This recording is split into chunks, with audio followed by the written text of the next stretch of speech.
In this video, we want to pick up with our division. What's nice about the division with radicals in this section, it's going to be pretty basic. So once you know the basics, you'll be able to do it. Not many variables will be involved, which was what kind of held most of you back. So when you look at this, remember the first thing you want to do is see if you can take the square root of any of these factors. Actually, you want to see if you can reduce first. So the first thing I want to look for is, can I reduce? And I look at number 6, and I cannot reduce. Since both of these are underneath the square root, I can look at that. But neither 11 and 25, they don't reduce because 11 is prime and won't go into 25. The next thing you want to look at is, can you take the root? Can I take the square root? In this case, they're all square roots. Can I take the square root of anything? I actually can. I can take the square root of 25, and that would be 5. Keep everything in perspective. The square root of 11 is your numerator. The square root of 25 is your denominator, which is the square root of 25 is just going to be 5. So here, right there, that's how far I can go. Remember that you cannot have a radical in the denominator. I can have them in the numerator, so that's going to be my final answer. Number 7, I first look, can I reduce this? No, 64 and 5 do not reduce. Okay, great. Can I take the square root of anything? I can. In this case, I can take the square root of 64. So this is going to be 8 over the square root of 5. All right, I can't simplify anything there, so I kind of look. Can I reduce again? Kind of start over. But in this case, I have a square root in the denominator, so I'm going to have to rationalize. So I'm going to have to rationalize this denominator. So in this denominator, to rationalize, I'm going to multiply by the square root of 5 over the square root of 5. Multiplying across the top. Be very careful because the 8 is out, the 5 is in.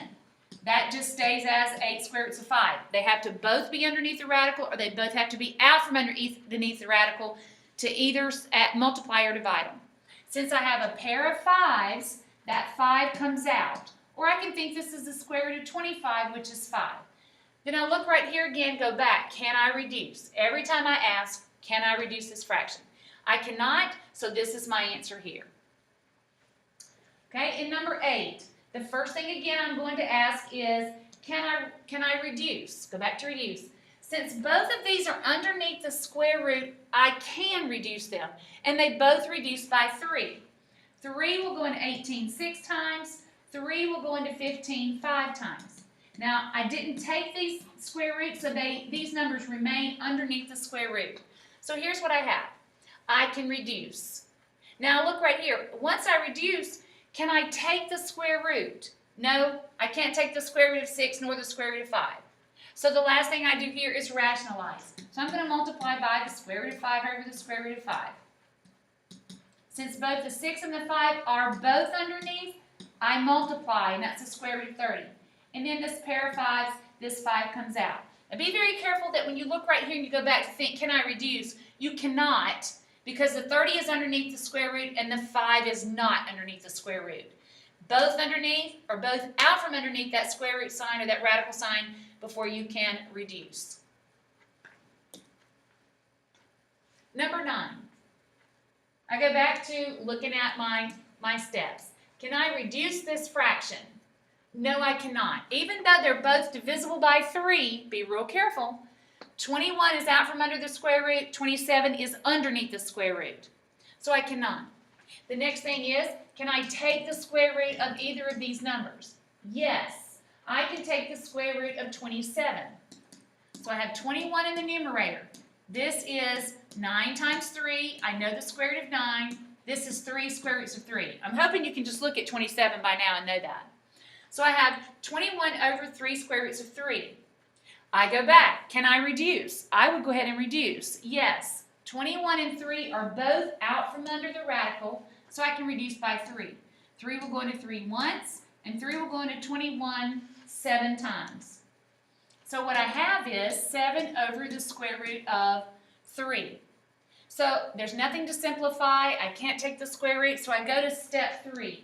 And step 3 says I cannot have a radical in the denominator, so I must rationalize.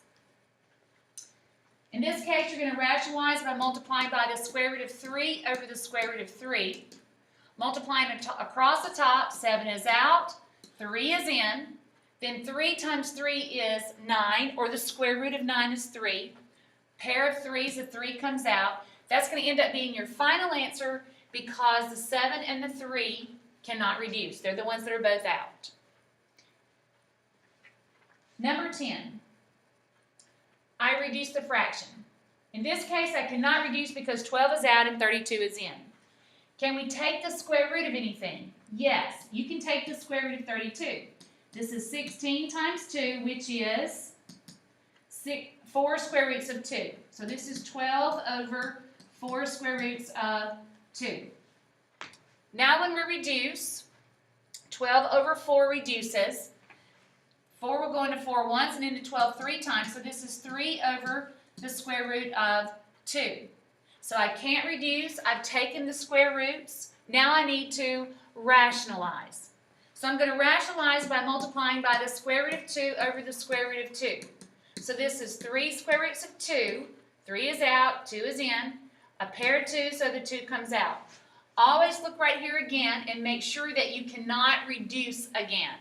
I cannot, so this would be my final answer. As I said, they're mostly basic, not many variables in this, but you need to look and make sure that you've reduced completely. Rationalizing means you cannot have a square root in the denominator.